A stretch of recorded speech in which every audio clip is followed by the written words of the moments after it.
Nah, mungkin selanjutnya kita bisa lakukan simulasi untuk kasus-kasus dekompresi.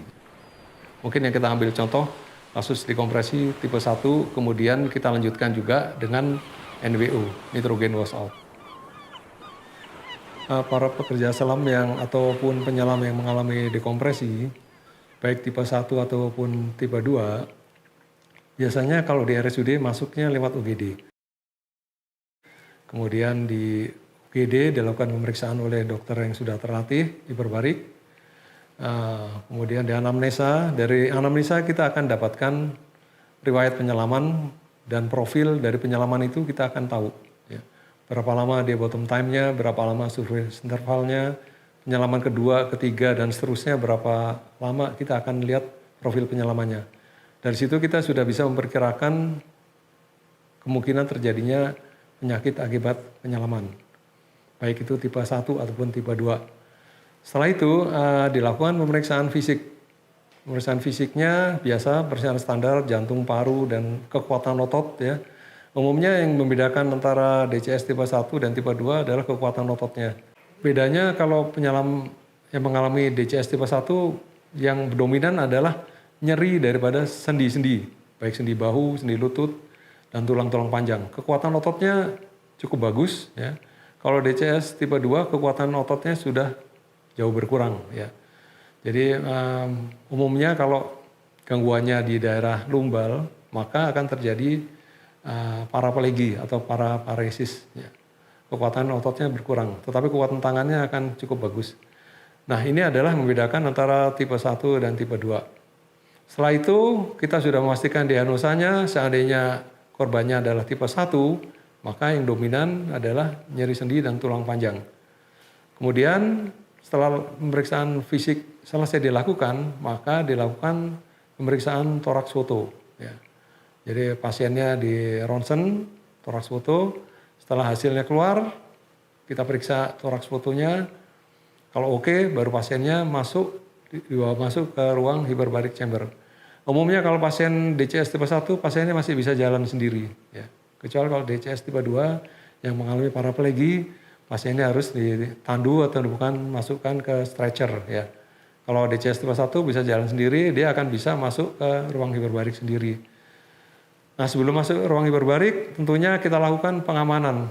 Ya, kalau perlu kita berikan pakaian khusus tadi yang tidak ada kantongnya, sehingga pasien tidak boleh membawa korek api atau remote control ataupun bahan-bahan yang mudah terbakar ya. Jam tangan yang logam kita lepas semuanya. Setelah aman, baru kita masukkan ke dalam ruang hyperbaric chamber. Ya. Nah, di dalam ruang hyperbaric chamber, kalau tipe DCS tipe 1 ini, kita berikan terapi tabel 5. Tabel 5, kedalamannya sekitar 60 feet seawater, kemudian turun menjadi 30 feet seawater. Total penyelaman kering di dalam hyperbaric chamber sekitar 135 menit ya untuk tabel 5. Di dalam chamber, pasiennya nanti akan diberikan masker yang namanya BIPS tadi, BIP system ya, atau built-in breathing system. Masker seperti ini memang direkomendasi untuk penggunaan di ruang hyperbaric chamber, ya. Lebih nyaman untuk menyelam. Nah, di dalam chamber ini, pasien akan mendapat pendampingan dari seorang tender. Ya. Tender ini adalah biasanya perawat yang sudah terlatih untuk hyperbaric chamber, ya, pelatih operator hyperbaric chamber, dia sudah terlatih, dia akan mendampingi pasien selama di dalam hyperbaric chamber. Nah, di dalam hyperbaric chamber, dia akan mendapatkan instruksi-instruksi dari tender dalam. Selain itu ada tender luar yang sebagai operator dari luar.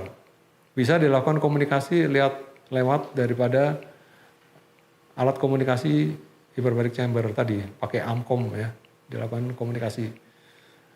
Nah, setelah mengalami sesi terapi tadi, setelah kurang lebih 135 menit untuk tabel 5, setelah selesai maka pasien dapat keluar kembali melalui emergency lock.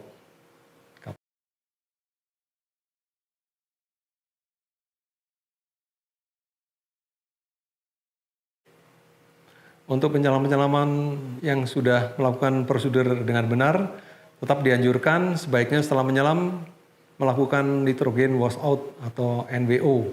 Ya. Jadi sebelum melakukan NWO, umumnya penyelam diperiksa dulu oleh dokter yang sudah terlatih hiperbarik, dilakukan pemeriksaan fisik, kemudian juga dilakukan toraks foto. Ya. Setelah toraks foto oke, tidak ada gangguan, baru bisa dilanjutkan penyelam masuk ke ruang hiperbarik chamber. Dan penyelam yang masuk NWO umumnya diberikan pakaian khusus. Ya.